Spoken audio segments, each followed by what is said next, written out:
Assalamualaikum warahmatullahi wabarakatuh. Nama saya Nazra Kamilia binti Muhammad Saleh dengan nombor matriks PA22A053 telah memilih pujian dan gurauan sebagai salah satu bentuk keserakahan berbicara. Kata-kata boleh menaikkan mood harian, betul tak? Tapi sedar tak? Kata-kata juga mampu membawa keburukan kepada kita dan juga orang sekeliling. Okey, Nabi Muhammad SAW ada bersabda, siapa yang tidak dapat menjaga kemaluan dan dua rongga antara mulutnya iaitu lidah, maka dia akan dimasukkan ke dalam neraka. Dan Nabi Muhammad juga ada cakap yang ramai dalam golongan neraka ni adalah golongan yang tidak dapat menjaga dua rongga antara kakinya iaitu kemaluan dan dua rongga antara mulutnya iaitu lidah. Kat situ kita nampak yang lidah kita ni memainkan peranan yang sangat penting untuk jaga kita daripada diazab di api neraka. Okey. Okey, sedar tak? Kita suka memuji dan suka bergurau. Tapi tanpa kita sedar, bergurau dan juga memuji ni juga mampu membawa kita ke dalam api neraka. Kerana pujian dan gurauan ni boleh menyebabkan penyakit-penyakit yang tidak elok untuk kita dan orang sekeliling. Okey, perasan tak daripada dulu lagi kan, kita ada satu sifat mana bila macam ada je orang ternama ataupun orang kaya-kaya dekat dengan kita akan puji orang tu macam melambung sebab kita nak tarik perhatian dia, kita nak tarik minat dia untuk sembang dengan kita kan. Okey, sedar tak yang pujian-pujian ni dapat menyebabkan 4 penyakit kepada kita yang memuji ni dan 2 lagi penyakit kepada yang dipuji tu. Okey, so penyakit apa yang ada dekat kita yang memuji ni? Okey, satu, dia boleh menyebabkan kita ni menjadi seorang yang pendusta. Contohnya, bila kita cakap benda yang tak betul pasal orang yang kita puji tu. Maksudnya kita sekadar bermulut manis untuk puji orang tu, untuk bagi dia suka dekat kita. Tapi sebenarnya benda tu tak betul pun. So, boleh menyebabkan kita jadi seorang yang pendusta. Okey, penyakit kedua adalah kita boleh jadi seorang munafik yang riak. Macam mana kita boleh jadi seorang munafik yang riak bila kita macam kita tunjuk yang kita ni suka dia, tapi bila kat belakang dia kita jadi kita tunjuk yang kita tak suka dia pun. Tapi bila kita bersembang dengan dia tu sebab kita nak tarik perhatian dia, so kita buatlah macam kita ni suka dia sangat-sangat. Kita buatlah macam kita puji dia melambung padahal tak pun. So pujian juga boleh menyebabkan, bila kita bagi pujian juga kita boleh menyebabkan kita ni jadi seorang munafik yang riak. Okey, bila kita puji seseorang juga, kita boleh jadi seorang yang serampangan. Okey, terutamanya bila kita pergi jumpa orang tu, kita tak kenal pun, tapi tiba-tiba kita pergi puji dia sebab kita nak beramah mesra dengan dia. Tapi silap kita sebab kita pergi puji orang tu tanpa kita menilai dulu. Lepas tu maksudnya dekat sini kita boleh jadi seorang yang serampangan. Dan Nabi Muhammad pernah marah seorang sahabat sebab puji sahabat yang lain. Dan Nabi Muhammad bersabda yang Nabi cakap, celaka kamu telah memotong leher sahabat kamu sendiri. Okey, kalau betul pun perlu menilai, maka kita perlulah cakap, aku telah menilai si fulan, dan aku tidak menganggap bersih si fulan itu seperti itu, kerana penilaian aku tidak setanding dengan penilaian Allah. Okay, so dekat sini ni Nabi Muhammad nak tekankan yang kita kena sedar yang penilaian kita ni tak setanding pun dengan penilaian Allah, dan macam tak sehebat, tak seteliti penilaian Allah. So kita tak boleh lah macam terlampau macam nak puji orang tu macam beria sangat. Kita macam puji, tapi kita kena sedar yang puji kita ni tak teliti mana pun. Okay, so penyakit terakhir yang boleh jadi kepada si pemuji adalah kita ni, okay, penyakit ni boleh muncul bila kita puji orang yang salah. Okay.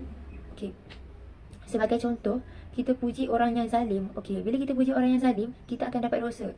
Sebab apa? Sebab Allah marah bila kita puji orang yang fasik.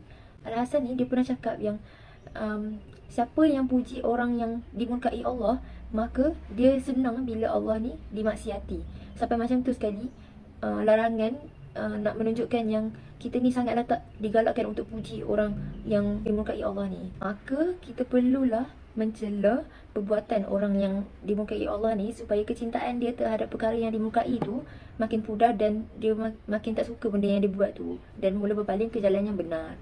Okey. So kita perlulah mencela perbuatan yang salah dan jangan puji orang yang buat benda yang salah. Contohnya kita nampak orang tu jual darah tapi dia kaya, so kita cakap, wah awak ni kaya lah. So bila orang tu senang hati, bila orang yang zalim tu senang hati, kita yang akan dapat dosa sebab kita puji, sedangkan kita tahu dah orang tu buat salah. Okay.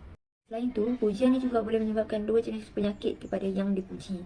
Okay, penyakit pertama adalah bila kita dipuji, pujian tu boleh menyebabkan kita jadi seorang yang sombong, riak dan angkuh. Penyakit sombong riak dan angkuh ni adalah penyakit hati yang sangatlah bahaya untuk kita. Jadi kita sepatutnya tak rasa selesa lah dengan pujian yang kita dapat tu. Okay, selain tu, pujian juga boleh menyebabkan kita menjadi lemah. Okay, bila kita dapat pujian, kita akan rasa terlampau gembira sampai menyebabkan pujian ni melemahkan kita. Sampai Nabi ada cakap yang kamu, iaitu orang yang memuji ni, memenggal leher sahabatmu sendiri, iaitu orang yang dipuji tu. Okay, jadi kita sebagai yang memuji ni, kita kena sedar lah yang bila kita nak memuji orang tu, kita kena berpada-pada, jangan terlalu memuji sangat. Dan kita seorang yang dipuji ni, kita kena risau dengan setiap pujian yang kita dapat. Jangan terlalu gembira dengan pujian yang kita dapat. Okey, tapi walau bagaimanapun, jangan salah faham, pujian ni bukan semuanya tak dibolehkan, ada je yang dibolehkan. Contoh Nabi pun ada je memuji sahabat dia sendiri. Kecuali pujian yang tak dibolehkan adalah pujian yang menyebabkan riak, angkuh dan ujub. Tapi kalau pujian-pujian ni tak menyebabkan penyakit-penyakit macam ni, maka kita boleh je puji orang lain. Okay, contohnya Nabi Muhammad pun ada je puji Abu Bakar. Nabi Muhammad cakap yang kalau seluruh bumi ni, iman seluruh bumi ni ditimbang dan dibandingkan dengan keimanan Abu Bakar, maka keimanan Abu Bakar ni akan lebih berat daripada keimanan seluruh bumi. Nak cakap yang betapa berimannya Abu Bakar, dan kita sedarlah kenapa Nabi boleh puji setinggi macam tu dekat Abu Bakar. Okay, sebab nak banding dengan kita ni, kalau kita kena puji macam tu, memang dah lemah selemahnya dah, memang tak akan ingat dunia dah kan. Tapi kalau nak banding dengan Abu Bakar, memang dia tak akan, Abu Bakar ni sebab keimanan dia yang tinggi tu, dia tak akan berasa riak ujub pula dengan pujian tu. Sebab itulah Nabi boleh puji Abu Bakar macam tu. Okay, Nabi pun ada je puji sahabat-sahabat lain untuk naikkan semangat sahabat-sahabat yang lain ni. Akan tetapi, yang dipuji ni berhak juga untuk rasa risau dengan setiap pujian yang kita dapat.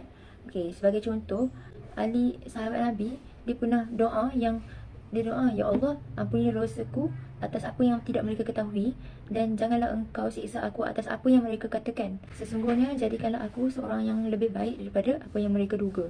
Okay, sampai macam tu sekali Ali ni punya takut dengan pujian yang dia dapat tu. Dan dia tak cakap pun pujian, dia cakap apa yang mereka katakan, sebab dia takut dengan pujian yang dia dapat tu. Okay, sedar tak? Bergurau ni juga adalah salah satu bentuk keserakahan berbicara juga. Okay, bila kita bergurau terlampau banyak, kita akan menyebabkan ketawa yang melampau, yang boleh menyebabkan kita menjadi lemah. Lepas tu, kewibawaan kita ni makin berkurang, dan juga karisma kita makin berkurang, menyebabkan kita kurang dihormati. Terutamanya, benda ni penting terutamanya untuk orang yang atasan lah kan. Okay, so bergurau ni dibolehkan, tapi kita kena ada limit lah. Kita kena macam tak boleh selalu sangat bergurau. Dia kena ada waktu yang waktu-waktu tertentu yang kita boleh bergurau. Dan Nabi Muhammad pun ada cakap yang sesungguhnya aku bergurau, tapi aku cuma mengatakan yang benar sahaja. Maksudnya tak adalah Nabi Muhammad ni bergurau benda-benda yang tak betul, benda-benda yang merapu. So bergurau ni dibolehkan, tapi jangan terlalu. Okay, Nabi pun ada je bergurau. Okay, apa contoh gurauan yang dibolehkan? Okay, gurauan yang dibolehkan adalah gurauan dengan tujuan untuk eratkan hubungan silaturahim. Contohnya Nabi Muhammad pun ada je bergurau dengan isteri dia, Aisyah radhiyallahu anha. Contohnya Nabi Muhammad pergi macam main kejar-kejar dengan Aisyah. Lepas tu Nabi Muhammad pun ada je bergurau dengan seorang nenek tua. Dia cakap yang tahu tak, dalam syurga ni tak ada pun orang yang tua-tua, dia kata macam tu. Tapi sebenarnya tu cuma gurauan, sebab dekat dalam syurga tu memanglah tak ada orang tua, sebab orang tua semua dimudahkan balik oleh Allah. Okay, lepas tu selain tu Nabi Muhammad juga ada bergurau dengan sahabat dia. Contohnya Suhaib.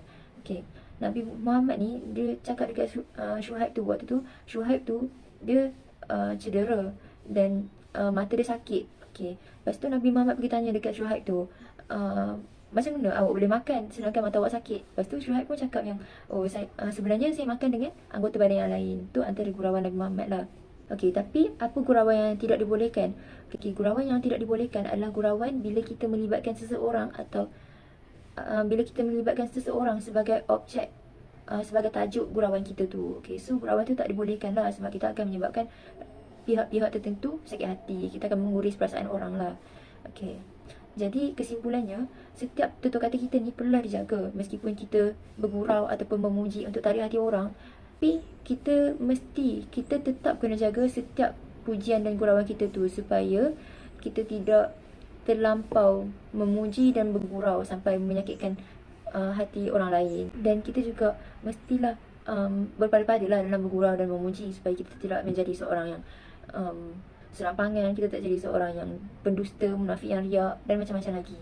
Jadi Apa-apa pun kita kena jaga setiap tutur kata kita, kerana bab kata Nabi Muhammad, ramai yang masuk ke dalam neraka disebabkan tidak menjaga dua rongga antara mulutnya dan dua rongga antara kakinya, iaitu kemaluan dan lidah. Sekian, terima kasih.